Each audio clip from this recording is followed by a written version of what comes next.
too. Oh, so this is it? Wonderful. Yes. Okay, so which one's yours? That one. Oh, okay, so it's not these ones. No, it's a lot of post-its there. Yeah. Okay, this is really neat. I'm really impressed.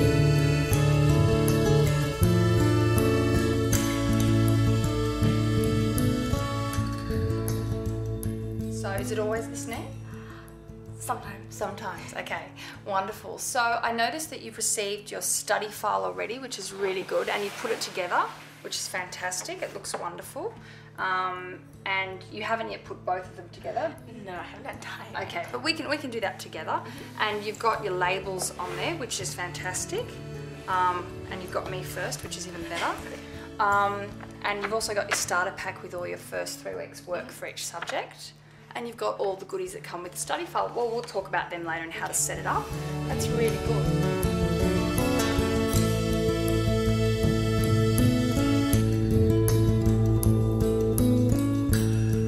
Have you always studied with a desk? No, when I was younger I didn't have a desk. I just studied on a dinner table, but now I'm older, so I do. And do you find that's better for keeping track of everything? Yeah, it does. And you've got your planner on the wall that Sydney Distance Education High School sent you, which is fantastic. Now, did you understand that on there you're to put your due dates, your field service visits from me, so visits from teachers, and your study days to when you're to go into the school? Yes, I pretty much filled in everything already. Oh, wonderful. And I can see I'm up there, which is fantastic for today. And you've also got your Student Weekly Progress Report. What's your Student Weekly Progress Report do? Well, my roll call teacher, David Moss, he noticed that I was having a tiny bit of trouble keeping up with work, so he invented the Student Weekly Report kind of thing. So basically, it just really helps me be reminded of how much work I need to fill in every single week. Okay, so it keeps track of how many title pages you need to do each week. And you've got a personal planner. Quickly just explain to me what this does. It just basically revolves around my more personal life. So school's a part of your whole life? Yeah. Wonderful. Okay, so you've got tennis clinic in there and shopping. That's good. Yeah.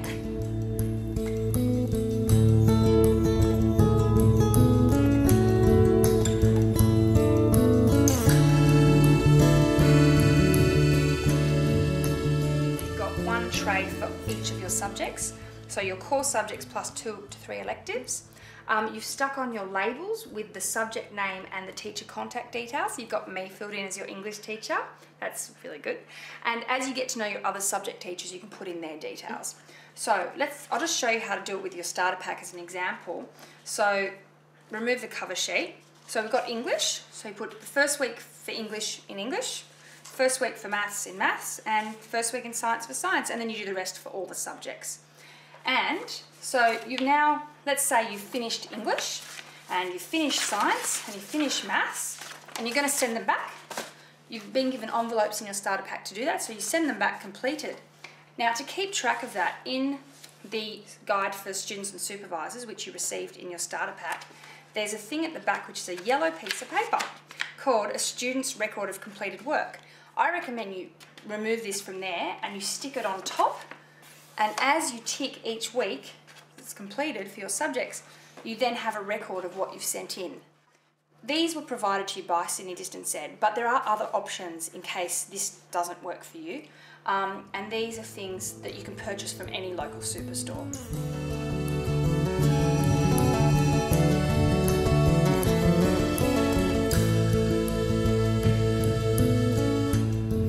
So Alison, this is your second year at Distance Ed. Oh, thank you.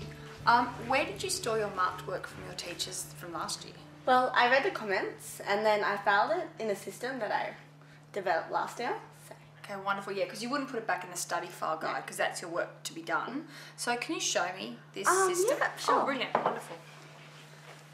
Oh, cool. So It's quite close. right here. Yeah. I bunched it in 8 groups. Why 8 groups? Oh, because I had 8 subjects, I didn't want to mess them Oh, up. that makes sense. And what are you holding them together with? I just put elastic bands around. Oh, that's a good In the way to beginning I had cardboard, but then now. So it's very easy to store. So that's like English and then maths. Yes. Okay. This was last year's work, so you're going to reuse these for this year's work. So where are you going to put last year's work? This is last year's. So I moved this down to the box. So you can then refer back to it as you're studying. Oh, that's really good. Good system. It's very neat. Thank you.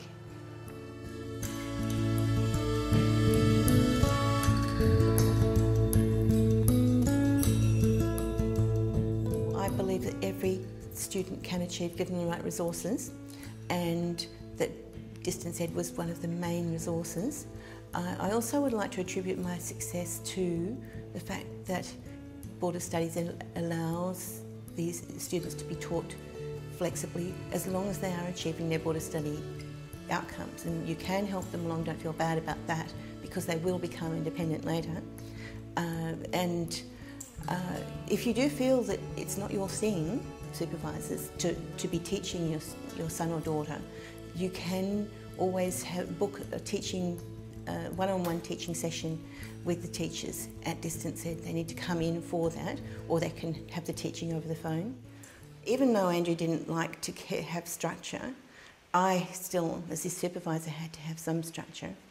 I had a box to put all his lessons that had arrived waiting to be done in, and I had a folder for the ones he was currently working on, and I had my own list of his assignments and when they were due, so that I could get him working on them regularly. In Andrew's earlier education, he hadn't been taught all the basic skills because school just didn't suit him with his learning style. He had a visual learning style. So I realised that I would need to teach him, and I had the freedom to do that. I would teach him much as a tradesman teaches an apprentice, or an athletic coach teaches an athlete, by modelling it for them and by specifically saying, this is how you do it, exactly like this. And I would give him the extra help that he needed to be able to achieve his Border Studies outcomes. Now, this didn't make him lazy. He just gradually increased in confidence, and after a while didn't need my help as much. He'd learnt the skills and he was able to take over on his own. And now by year 12 he was totally independent, and now at university he's away in another city in Newcastle, totally independent, doing all of his workload on time and getting really good marks for it.